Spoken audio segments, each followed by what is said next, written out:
What's up everyone, welcome to a brand new What If video. So today is May 9th, also known as Goku Day, because in Japanese the numbers 5 and 9 kinda sound like Goku. I'm sure a lot of you already know about this, but oh no, we're not here to celebrate Goku Day, we're here to celebrate Piccolo Day.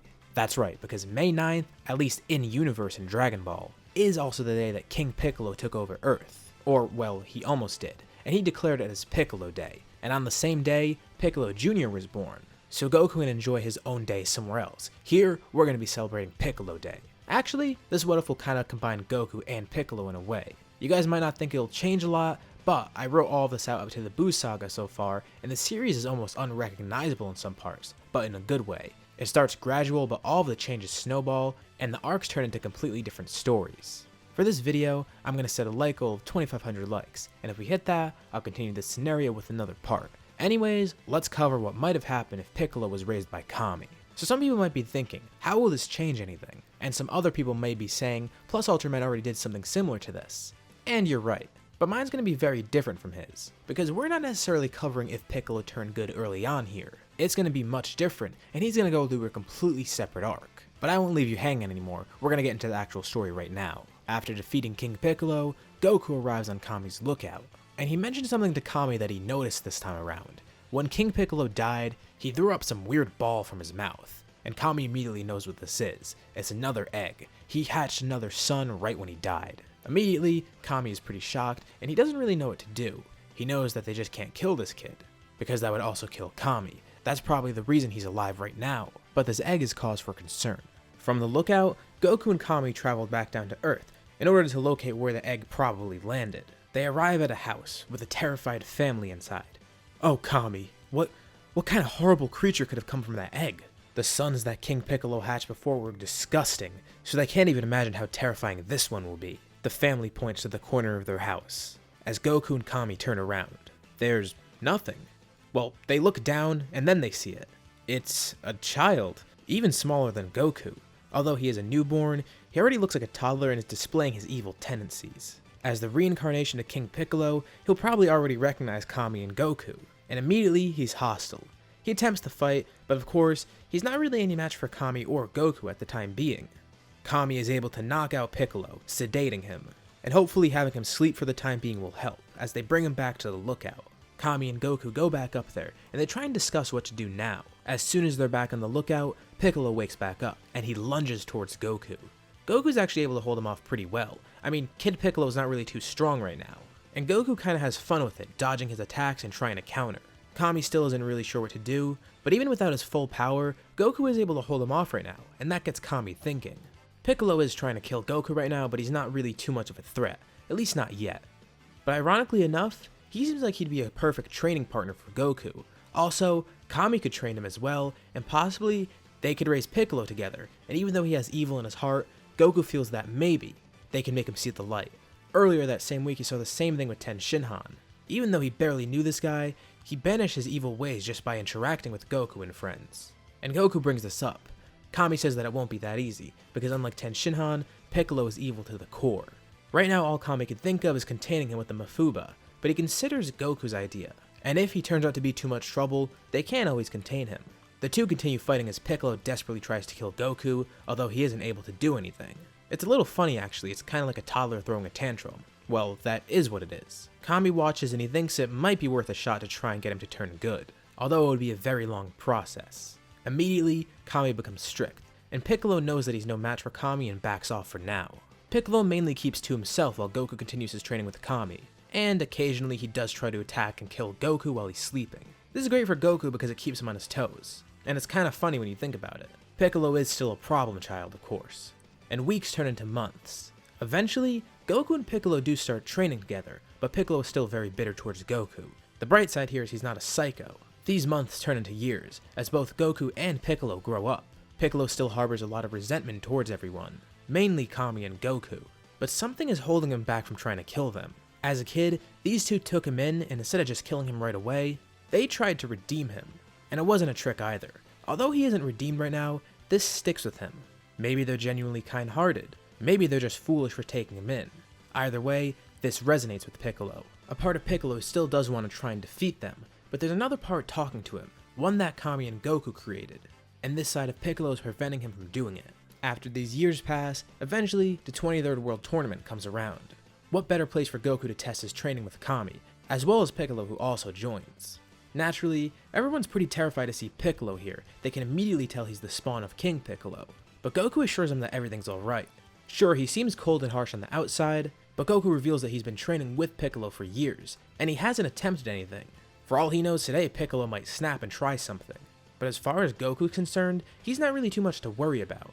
Goku can tell that he's definitely gotten to Piccolo's head in a good way, and through nurture, he and Kami were able to raise him somewhat. In terms of how this affects the tournament, I don't think it would affect the first few matches too much. The matchups would probably stay the same, with Goku and Piccolo winning their respective matches. Of course, Piccolo probably wouldn't be as cruel, but I still see him winning everything because there's no real reason he shouldn't. The biggest difference I see is that Shen probably wouldn't join because he doesn't need to be there to seal Piccolo. Not that Kami won't be watching, because he definitely is. In his place, Yajirobe might get further into the tournament and possibly face Yamcha, with the Yamcha getting the win. And with that, Yamcha then would face Piccolo, and of course, Piccolo would win here. But that then leads us to Goku versus Piccolo, the final matchup in the tournament. Piccolo's not here to kill Goku, but he is set on defeating him. He could still assert his dominance with a fair fight, and depending how this matchup goes, it could shape his future.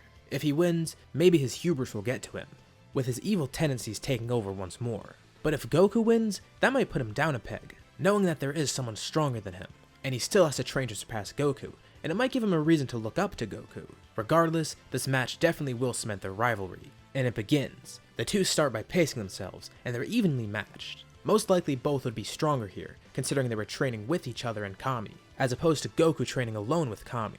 The match is fast-paced and explosive, people could barely keep up, besides the other seasoned martial artists that are watching. Every clash between the two of them sends shockwaves through the tournament arena, shaking the ground and creating small whirlwinds. Things are just starting. Piccolo decides to break out his trump card and use his gigantification. Kami still did remove Goku's tail, which means he can't transform into a great ape, which he probably couldn't anyways because there's no full moon here. But that's besides the point, because now he has to face a giant Piccolo. But most likely he'd still be able to get out of this. Being small makes him a hard target to hit, and he could easily go for Piccolo's eyes. Which he does. Angered, Piccolo returns back to his normal state, but his expression says something to Goku that he never thought he'd see. He gives a determined smile to Goku. Not an evil grimace of someone plotting to kill someone, but a smile of someone who's determined to win. Someone who's having fun. Needless to say, Piccolo is impressed, but he's not giving up. The arena actually isn't destroyed here, which is good, because Goku now breaks out one of his new techniques, the Meteor combo. With a flurry of attacks, he catches Piccolo off guard, as Piccolo tries to block and counter. Following this combo, Goku decides to finish the fight with a super Kamehameha. Piccolo is briefly able to resist it, but eventually it knocks him out of the ring. Piccolo is briefly mesmerized on the ground, a little angry. As his vision returns to normal, he sees someone in front of him. It's Goku, reaching out his hand to help Piccolo up. Piccolo hesitates for a moment, but ultimately decides to take Goku's hand as he brings him up, with Goku giving him a smile and a thumbs up, thanking him for the match. Piccolo's neutral, somewhat angry expression turned into a smile. That was pretty fun. This rivalry with Goku gave him some new purpose in life. He could form bonds with people, and be greatly fulfilled. He doesn't need to take over the world. The tournament comes to a peaceful conclusion, as Goku departs with his soon-to-be wife. Kami is there as well, and he sees Piccolo, and tells him that he's impressed with his development. Piccolo gives him the cold shoulder, acting a little introverted, but then Kami says something. He wants to continue training Piccolo, and since they're both from the same clan, he has much more to teach Piccolo that other people won't be able to teach him. While Goku leaves to start a new life with his family, Piccolo reluctantly rejoins Kami, purely focused on surpassing his rival right now. Over the next few years, he starts to mellow out more. Kami and Goku were able to win him over, and he's a completely different person now. He grows much closer with Kami as a teacher and student, continuing to train and get stronger. During this time skip, Piccolo does bring up something to Kami that he thinks he should know. While his training is going well, he'd feel better if there was another student here, and he remembers back to the 23rd World Tournament. Yamcha's not really focused on training right now, more so girls and baseball. And as for Ten Shinhan, he's kinda doing his own thing. But from what he could gather, there was that one Krillin guy, the one who he fought who put up a really good fight, and it seems he did similar training to Goku, as well as being very close to him.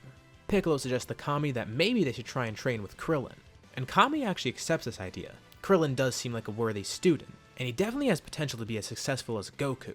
Krillin of course accepts this, although he is a bit wary of Piccolo at first. He comes to learn that Piccolo is a completely different person now, and the two of them train together, in Goku's absence. Unlike how he got off on the wrong foot with Goku, he and Krillin greatly warm up to each other here, which is ironic considering that one of King Piccolo's sons killed Krillin before. And now the two are training together. Sure, Piccolo's main rivalry and partial friendship is with Goku, but Krillin is a good influence for him.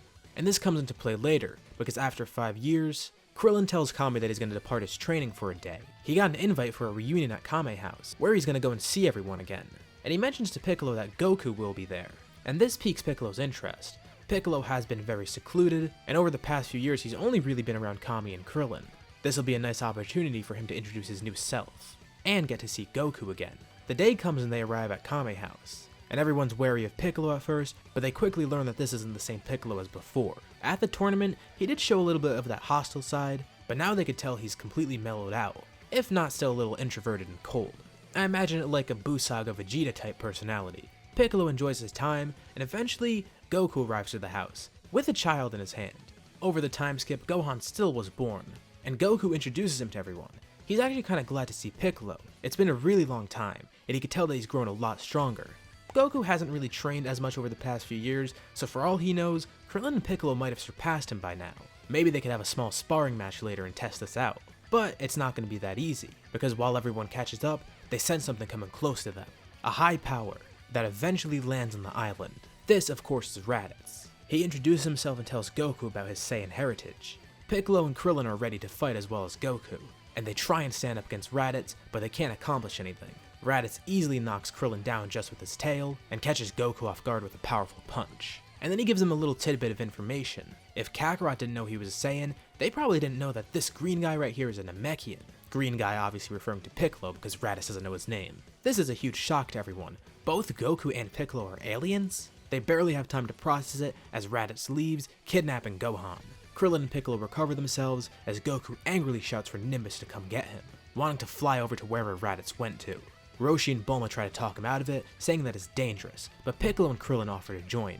Maybe, together, they could defeat Raddatz if they strategize correctly. He thanks both of them, as the three of them head off to find Gohan. Krillin's also learned flight by this time, being around Piccolo and all, so it's easy for the two of them to keep up with Nimbus, as they head out to find Raddatz. The encounter begins like normal, and they're not able to do much to Raddatz. Let's talk about some power levels here, since it seems like you guys still want me to continue covering those. As for Goku, he's a bit stronger than normal because he was stronger during the 23rd World Tournament after his training with Piccolo.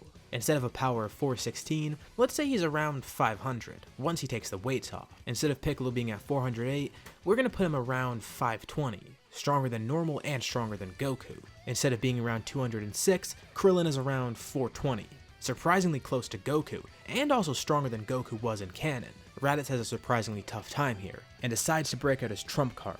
He's going to turn to a great ape. As he creates an artificial moon, he begins transforming. Raddatz is confident, but then he gets distracted, because inadvertently, this causes Gohan to transform as well, escaping from the space pod. Thinking quickly, Goku tells everyone that they need to slice off Raddatz and Gohan's tails. And while the two great apes are distracted, they're able to do this. Piccolo is able to sneak around Gohan and cut his tail off, while Goku distracts Raddatz so Krillin can cut off his tail. Gohan being there served as a great distraction for Raddatz, as they were able to cut off both tails of Gohan and Raddatz. Weakened by the artificial moon, Raddatz is now back in base, injured, and decides to try and fight everyone individually, because if he could take out one at a time, he'll be able to win here easily, instead of focusing on taking all of them on at once. His first target is Goku, and he's able to separate Goku from the rest of the group. Piccolo considers charging his special beam cannon, but Krillin tells him to halt because he has another idea, but he needs Piccolo to help it distract Raddatz. Raddatz is able to knock Goku down, standing tall above him. As he's about to step on Goku's arms and legs, he's hit by a ki blast from Piccolo far away, which distracts him, turning his attention towards the Namekian. Piccolo shouts out to Krillin to do it now, and Raddatz turns back around and he sees a disc of energy flying towards him. Krillin launched a Destructo disc, and it's kinda disgusting because it's a clean hit, slicing Raddatz in half. But it doesn't seem to be over yet. In a year's time, 2 other Saiyans will be here to avenge Raddatz, and he warns everyone in his last dying breath about this. Thankfully here, Vegeta and Nappa don't know about the Dragon Balls, but they are out for blood and for Kakarot. And apparently, these two are supposedly much stronger than Raddatz. So how are they supposed to counter them? Kami has been watching from the lookout, and he has an idea, although he didn't expect it to come this soon. While Goku, Piccolo, and Krillin try to come up with a plan, Kami ominously summons Piccolo to the lookout. And this is where we'll leave off for now. What plans does Kami have for Piccolo? Will the group be able to defeat Vegeta and Nappa? How will the next part go? Leave your thoughts and suggestions in the comments below, and I'll be sure to check them out to see what you guys think. As always, if you liked the video, be sure to drop a like. And let's try and hit that like goal from the beginning of the video. And if you haven't already, why not subscribe, as well as hitting the bell icon to get notified about any future parts of this What If, or any other videos that I upload on my channel. Thank you all for watching, happy Goku Day, happy Piccolo Day, and I hope to see you all in the next video.